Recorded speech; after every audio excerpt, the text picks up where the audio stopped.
ਬਿਸਮਿल्लाहिर्रहमानिर्रहीम। अस्सलाम वालेकुम। तमाम दोस्तों ਨੂੰ ਰੈਕਸ ਕਿਚਨ ਵਿੱਚ ਖੁਸ਼ ਆਮਦੀਦ।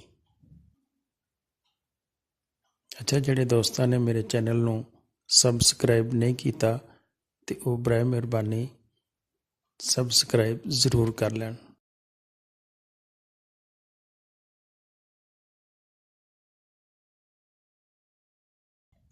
ਅੱਜ ਅਸੀਂ ਚਿਕਨ ਕੜਾਈ ਬਣਾਵਾਂਗੇ ਰੈਸਟੋਰੈਂਟ ਸਟਾਈਲ ਵਿੱਚ।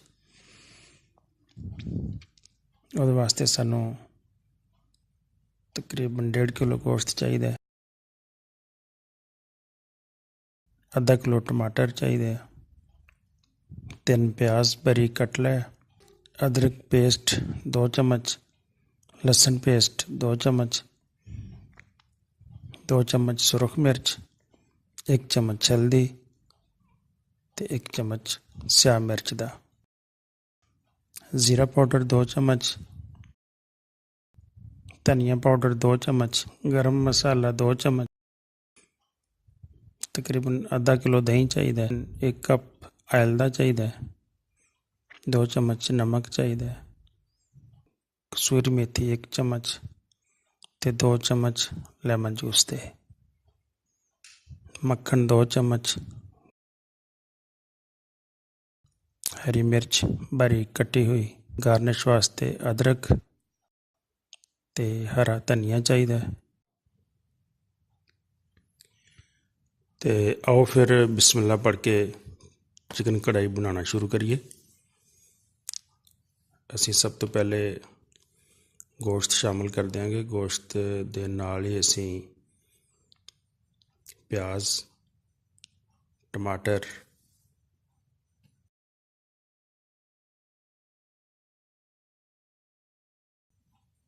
ਤੇ ਅਦਰਕ ਲਸਣ ਦਾ ਪੇਸਟ ਵੀ ਸ਼ਾਮਿਲ ਕਰ ਦਿਆਂਗੇ।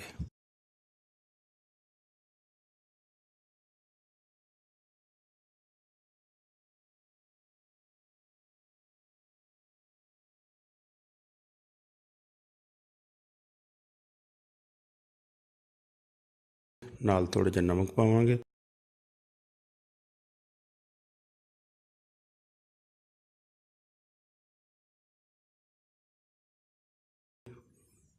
ਤੇ ਇਸ ਤੋਂ ਬਾਅਦ ਅਸੀਂ ਤਕਰੀਬਨ 1-1.5 ਗਲਾਸ ਪਾਣੀ ਦਾ ਪਾ ਕੇ ਤੇ ਇਸ ਨੂੰ ਢੱਕਣ ਦੇ ਕੇ ਕੋਈ 10-12 ਮਿੰਟ ਪਕਾਵਾਂਗੇ।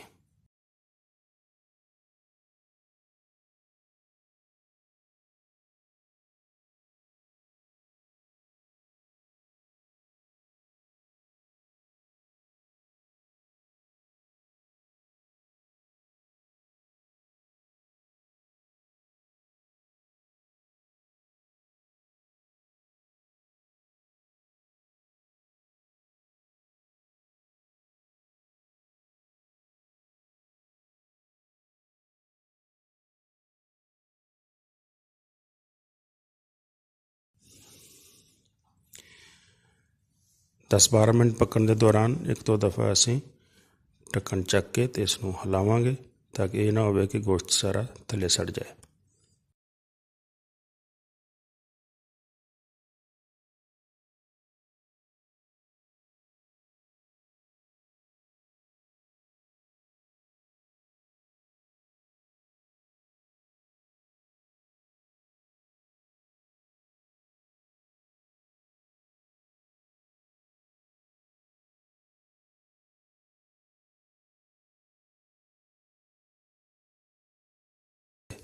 ਜਿਨ੍ਹਾਂ ਨੇ ਮੇਰੇ ਚੈਨਲ ਨੂੰ ਹਾਲੇ ਸਬਸਕ੍ਰਾਈਬ ਨਹੀਂ ਕੀਤਾ ਤੇ ਉਹ ਪਲੀਜ਼ ਕਰ ਲਓ, ਤੇ ਨਾਲੇ ਘੰਟੀ ਵਾਲਾ ਬਟਨ ਵੀ ਦਬਾ ਲਓ ਤਾਂ ਕਿ ਜਿਹੜੀ ਨਵੀਂ ਵੀਡੀਓ ਆਏਗੀ ਉਹਦਾ ਤੁਹਾਨੂੰ ਨੋਟੀਫਿਕੇਸ਼ਨ ਸਭ ਤੋਂ ਪਹਿਲੇ ਮਿਲ ਜਾਏ।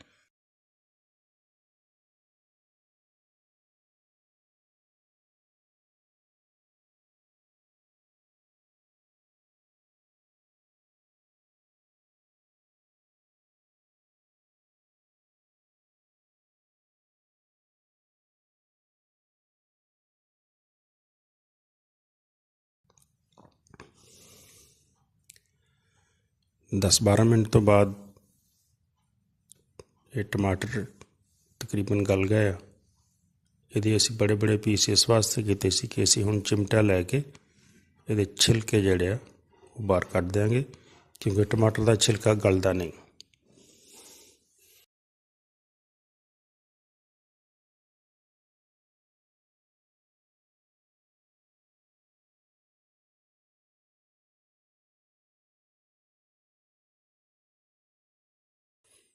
ਇਹਦੇ ਵਿੱਚ ਆਇਲ ਸ਼ਾਮਿਲ ਕਰਦੇ ਹਾਂ।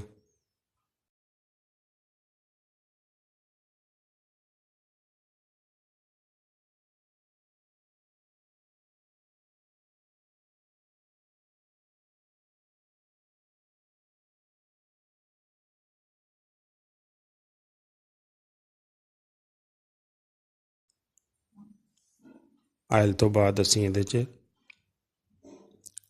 ਸੁਰਖ ਮਿਰਚ ਤਕਰੀਬਨ 2 ਚਮਚ ਹੈ, 1 ਚਮਚ ਹਲਦੀ ਦਾ ਹੈ, ਇਹ ਸ਼ਾਮਿਲ ਕਰਕੇ ਤੇ ਅਸੀਂ ਇਹਨੂੰ ਥੋੜ੍ਹਾ ਜਿਹਾ ਪਕਾਵਾਂਗੇ।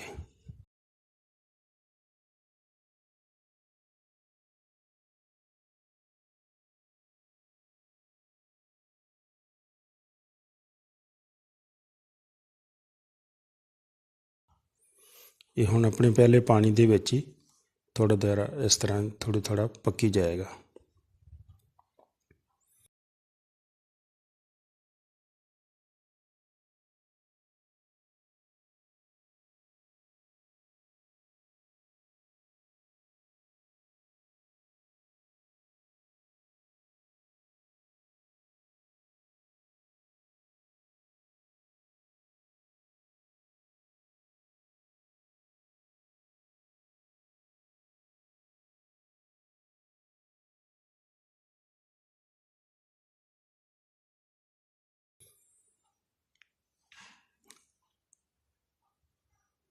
ਇਸ ਤੋਂ ਬਾਅਦ ਅਸੀਂ ਇਹਦੇ ਵਿੱਚ ਜ਼ੀਰਾ ਪਾਊਡਰ ਇਸਤੇਮਾਲ ਕਰਾਂਗੇ। ਜ਼ੀਰਾ ਪਾਊਡਰ ਦੇ 2 ਚਮਚ,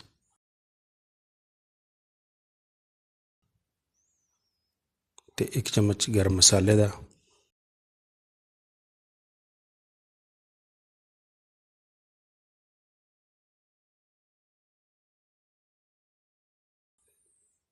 ਧਨੀਆ ਪਾਊਡਰ ਦੇ 2 ਚਮਚ,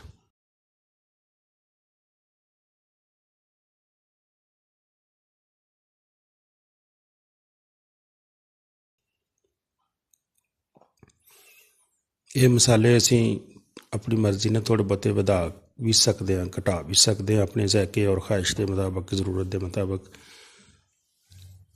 ਇਸ ਤਰ੍ਹਾਂ ਇਹਨੂੰ ਥੋੜ੍ਹਾ ਪਕਾਈ ਜਾਓ, ਹਿਲਾਈ ਜਾਓ ਅੱਛੀ ਤਰ੍ਹਾਂ ਤਾਂ ਕਿ ਥੱਲੇ ਨਾ ਸੜੇ।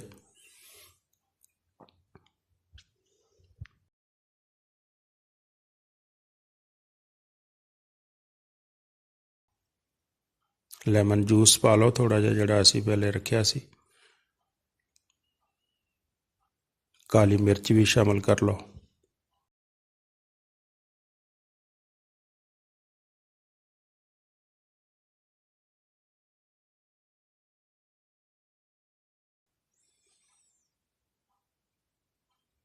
ਇਸ ਤਰ੍ਹਾਂ ਇਹਨੂੰ ਹਿਲਾਉਂਦੇ ਜਾਓ।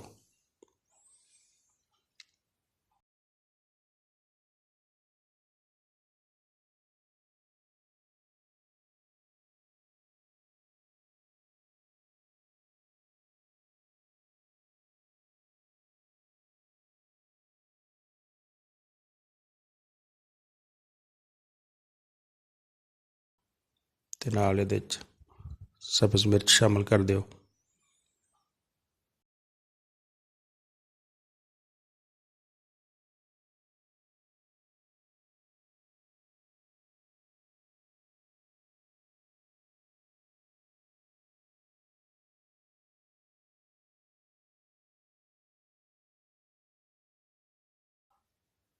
ਹੁਣ ਅਸੀਂ ਇਹਦੇ ਵਿੱਚ ਦਹੀਂ ਸ਼ਾਮਿਲ ਕਰਦੇ ਹਾਂ। ਦਹੀਂ ਸ਼ਾਮਿਲ ਕਰਕੇ ਇਹਨੂੰ ਹਿਲਾਓ।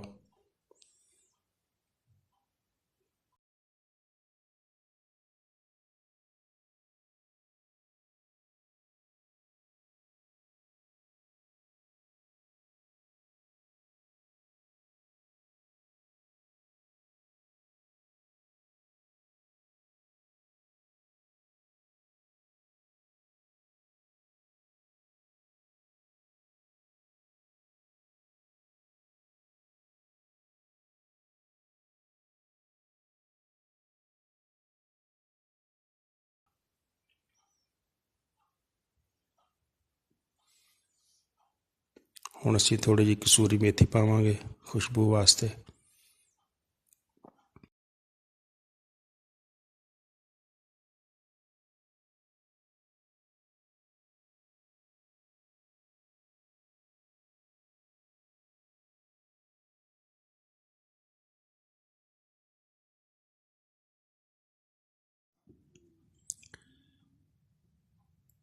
खुशबू वास्ते 2 चम्मच मक्खन दे ਵਿੱਚ ਅਸੀਂ इस्तेमाल कर रहे हैं।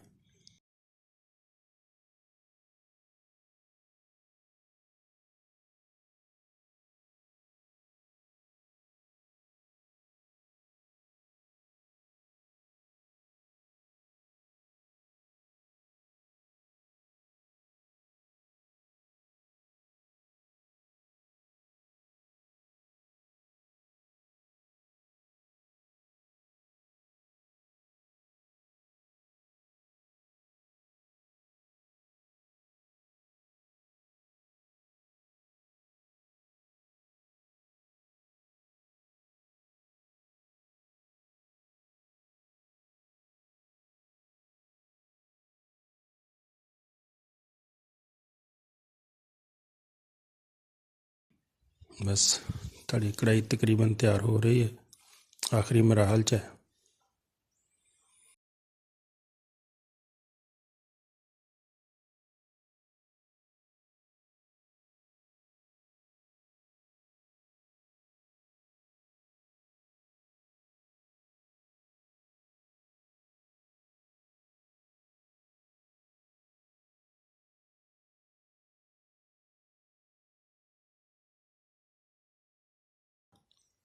इस तो बाद गार्निश वास्ते थोड़ा जिहा धनिया पा दिओ।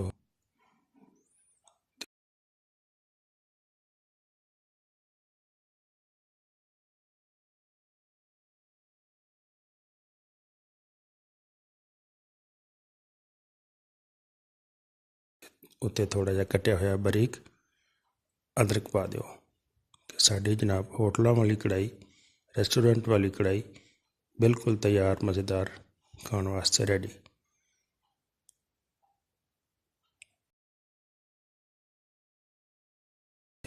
जिन्होंने मेरे चैनल में हाले सबसक्राइब नहीं किया तो वो प्लीज़ कर लो, तो नाले घंटी वाला बटन भी दबा लो ताकि जी नवी वीडियो आएगी वो तुहानूं नोटिफिकेशन सब तो पहले मिल जाए।